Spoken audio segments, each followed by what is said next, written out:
Subscribe करें हमारे YouTube channel साधना gold को और पाएं वीडियोस सबसे पहले। बेल आइकन दबाना ना भूलें। गोदावरी क्षेत्र में रहने वाला विजय नाम का ब्राह्मण था। एक बार उसने कर्जा यहाँ किसी मथुरा के एक व्यक्ति को दे दिया, तो कर्जा लेने के लिए गोदावरी से चलकर यहाँ ब्रजमंडल में आया। जब वह अपने उस कर्जे को लेकर के जा रहा था तो गिरिराज जी का पर्वत रास्ते में पड़ा। गिरिराज शिला को, क्योंकि उसको इस महिमा के विषय में पता नहीं था, तो वहां से एक सुंदर सी चिलकती हुई छोटा सा गोला गिरिराज जी से टूट के गिरा होगा और उसने सोचा ये बड़ा सुंदर गोलाकार पत्थर है, चलो काम आएगा, रास्ते के लिए रख लें। तो उसने रख लिया कि अपने मंदिर में जाके शालिग्राम शिला बनवा देंगे और रख देंगे, पूजा आदि करेंगे।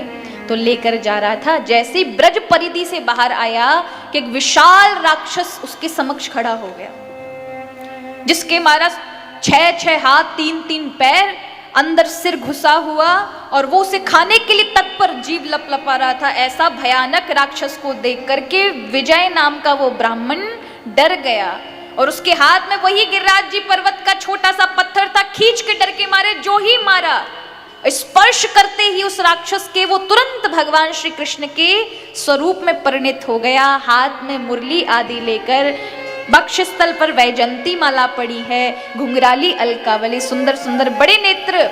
ये देख करके विजय नाम के वो ब्राह्मण ने तुरंत दंडवत प्रणाम किया। महाराज आप कौन हैं?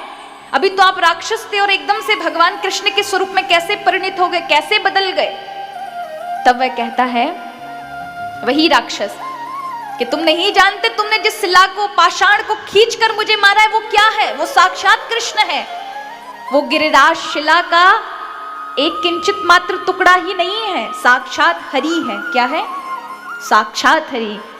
तो वो कहता है ब्राह्मण को, गिरिराजो हरि रूपम श्रीमान गोवर्धनो गिरिः तस्य दर्शन मात्रेण नरो याति कृतार्थताम्। इसके दर्शन मात्र से लोगों के पाप तर जाते, इसका तो मुझे स्पर्श हुआ है, इसलिए मैं अनेक जन्म जन्मांतरों से भटक रहा था। इस बार मुझे राक्षस योनि प्राप्त हुई थी, लेकिन गिरिराज शिला का स्पर्श होने के कारण मुझे स्वयं भगवान का सारूप्य मुक्ति प्राप्त हुई है, यानी भगवान का स्वरूप मिला है और गोलोक धाम जाने का अवसर प्राप्त हुआ है।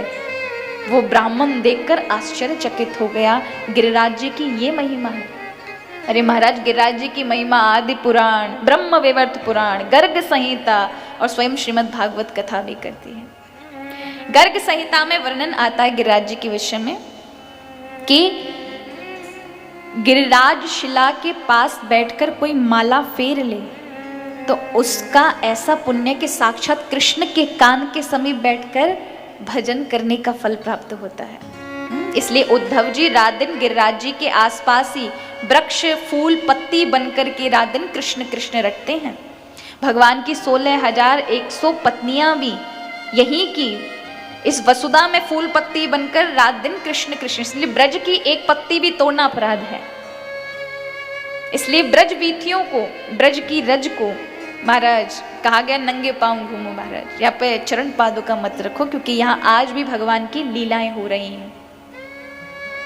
तो इस ब्रज की बड़ी महिमा है। कहा कि ऋष्यमुख पर्वत, अन्य पर्वतों पर चढ़कर जो तपस्या की जाती है, वो तपस्या का फल केवल और केवल गिरिराज जी के दर्शन करने मात्र से मिलता है। गिरिराज जी के समान कोई तीर्थ, गिरिराज जी के समान कोई भी अन्य पर्वत नहीं है, ऐसा कोई तीर्थ नहीं है, ना भूतो भविष्यति कभी होगा, क्योंकि साक्षात कृष्ण ही गिरिराज जी के रूप में उतर गए हैं। इसलिए कहा, ऋष्यमुखस्य सहयस्य तथा देव गिरिः पुनः यात्रायाम लभते पुण्यम समस्तायाम भुवम फलम। सारी सृष्टि का जितना फल प्राप्त होता है वो गिरिराज जी के केवल स्पर्श मात्र से मिलता है। गिरिराजस्य यात्रायाम तस्मात् कोटि गुणम फलम गिरिराज समम तीर्थम न भूतम न भविष्यति। गिरिराज जी के समान न कोई तीर्थ भूत में हुआ है, न भविष्य में कभी होगा।